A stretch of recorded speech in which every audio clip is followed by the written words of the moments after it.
4 দিনের উত্তরবঙ্গ সফরে যাচ্ছেন মুখ্যমন্ত্রী মমতা বন্দ্যোপাধ্যায়। দুপুরে দমদম বিমানবন্দর থেকে তিনি বিমানে বাগডোগরা উদ্দেশ্যে রওনা দেবেন। এই সফরে মুখ্যমন্ত্রী মাটিগাড়াতে মহাকাল মন্দিরের শিলান্যাস করবেন। ঠিক 3 মাস আগে যেই প্রতিশ্রুতি, যেই প্রস্তাব রেখেছিলেন মুখ্যমন্ত্রী মমতা বন্দ্যোপাধ্যায়, সেখান থেকেই মহাকাল মন্দিরের শিলান্যাস। পাশাপাশি কলকাতা হাইকোর্টের সার্কিট বেঞ্চ জলপাইগুড়িতে হচ্ছে, ইতিমধ্যেই কাজ শেষ। তার উদ্বোধন অনুষ্ঠানে মুখ্যমন্ত্রী আসবেন এবং তার আগের প্রস্তুতি পর্ব দেখুন। ছবিটা একযোগে তুঙ্গে বলা যেতে পারে। জলপাইগুড়িতে কলকাতা হাইকোর্টের নতুন সার্কিট বেঞ্চের উদ্বোধনও করবেন তিনি। এছাড়াও বেশ কিছু রাজনৈতিক প্রশাসনিক অনুষ্ঠানে যোগ দিতে পারেন মুখ্যমন্ত্রী মমতা বন্দ্যোপাধ্যায়। আপনারা কথা বলবো, আপডেট দেবো। সঙ্গে রয়েছে আমাদের প্রতিনিধি অংশুমান। 4 দিনের উত্তরবঙ্গে মুখ্যমন্ত্রী মমতা বন্দ্যোপাধ্যায় এই সফরে মূলত একাধিক কর্মসূচি। মাটিগাড়াতে একদিকে যেমন মহাকাল মন্দিরের শিলান্যাস, অন্যদিকে আবার সার্কিট বেঞ্চের উদ্বোধন। পাশাপাশি রাজনৈতিক প্রশাসনিক কর্মসূচি কি রয়েছে? আগামীকাল বেলা 2টো নাগাদ রাজ্যের মুখ্যমন্ত্রী মমতা বন্দ্যোপাধ্যায় বাগডোগরা বিমানবন্দরে এসে পৌঁছবেন। বিমানবন্দরে পৌঁছে তিনি সোজা চলে আসবেন শিলিগুড়ির অদূরে মাটিগাড়ায়।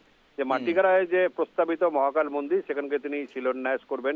উল্লেখ্য জানিয়ে রাখি যে মাস 3 আগে দার্জিলিং এর মহাকাল মন্দিরে তিনি পুজো দিয়ে বেরোনোর সময় ঘোষণা করেছেন যে শিলিগুড়িতে একটি বড় মহাকাল মন্দির তিনি নির্মাণ করবেন এবং সেটি যে শিবের মূর্তি হবে সেটাই হচ্ছে রাজ্যের মধ্যে বা উত্তর পূর্বাঞ্চলের মধ্যে সব থেকে বড় মন্দির।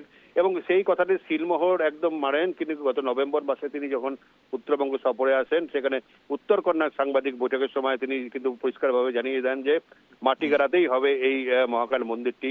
এবং সেই প্রস্তাবিত মহাকাল মন্দিরটি আগামীকাল বেলা 4টের সময় শিলান্যাস হতে চলেছে। এবং এই মহাকাল মন্দির ঘুরে ইতিমধ্যে কিন্তু সাধারণ মানুষজন থেকে শুরু করে পর্যটন মহলের সঙ্গে যুক্ত প্রত্যেকেরই কিন্তু উৎসাহ তুঙ্গে। একটাই কারণ, এখানে যদি মহাকাল মন্দির হয় তাহলে কিন্তু পর্যটনের একটি বিশাল প্রসার ঘটবে।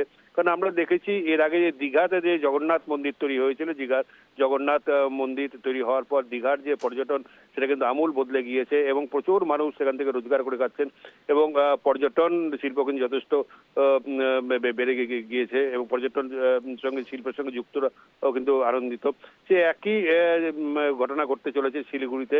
এবং মুখ্যমন্ত্রী এর শিলান্যাস করার পর তারপর তিনি সোজা চলে যাবেন উত্তরকন্যাতে, সেখানে কন্যাশ্রীতে রাত্রি যাপন করবেন।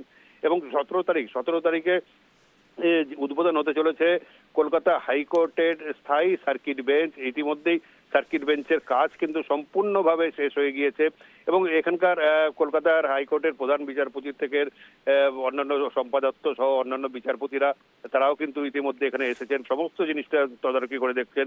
কারণ এই 17 তারিখে এই হাইকোর্টের স্থায়ী সার্কিট বেঞ্চের উদ্বোধন করতে আসছেন স্বয়ং ভারতবর্ষের প্রধান বিচারপতি এবং তার সহ থাকছেন রাজ্যের মুখ্যমন্ত্রী মমতা বন্দ্যোপাধ্যায়, ক্যালকাটা হাইকোর্টের প্রধান বিচারপতি সহ বিশিষ্ট অতিথিরা।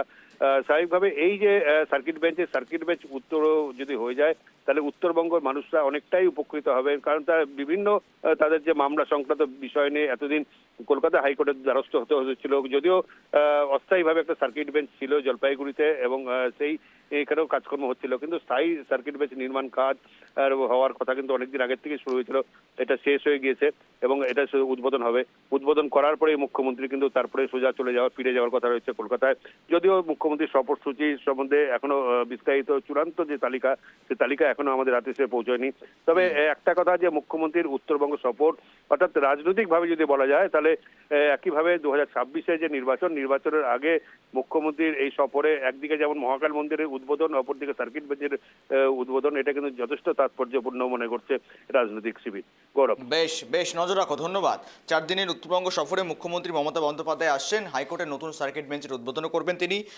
স্পেশাল গেস্টও থাকবেন। সঙ্গে মুখ্যমন্ত্রী মমতা বন্দ্যোপাধ্যায় একই মঞ্চ থেকে উদ্বোধন করবেন স্থায়ী সার্কিট বেঞ্চের। অন্যদিকে মুখ্যমন্ত্রী মমতা বন্দ্যোপাধ্যায় ঠিক 3 থেকে 4 মাস আগে যে প্রস্তাবটা তিনি রেখেছিলেন যে শিলিগুড়িতে বা উত্তরবঙ্গের মাটিতে সবচেয়ে বড় মহাকাল মন্দির হবে এবং সেই মহাকাল মন্দির একেবারে বলা যেতে পারে দীঘায় যেরকম একেবারেই জগন্নাথ টেম্পল হয়েছে, জগন্নাথ ধাম হয়েছে, সেই একই কায়দায় মূলত কিন্তু এবার উত্তরবঙ্গে মহাকাল দর্শন করতে পারবেন দর্শনার্থীরা। মহাকাল মন্দিরের শিলান্যাস করবেন, কাজ শুরু করবেন কিছু দিনের মধ্যেই শুরু হবে এবং সেখানে কিন্তু মুখ্যমন্ত্রী একাধিক ঘোষণাও করেছেন। পাশাপাশি তার এই স্কেডিউলে নতুন করে কোনো রকম পরিবর্তন আসবে কিনা, তার এই স্কেডিউলে কোনো রকম রাজনৈতিক বা প্রশাসনিক সিদ্ধান্ত বা সেরকম সভা রয়েছে কিনা তা এখনো স্পষ্ট নয়। যদিও আপাতত যতখানি সূত্র মারফত পাশাপাশি আমাদের প্রতিনিধি জানালো আপনাদেরকে যে আপাতত 4 দিনের সফর এবং 4 দিনের সফর অত্যন্ত গুরুত্বপূর্ণ এই বিধানসভা নির্বাচনের আগে একাধিক কর্মসূচিকে ঘিরে।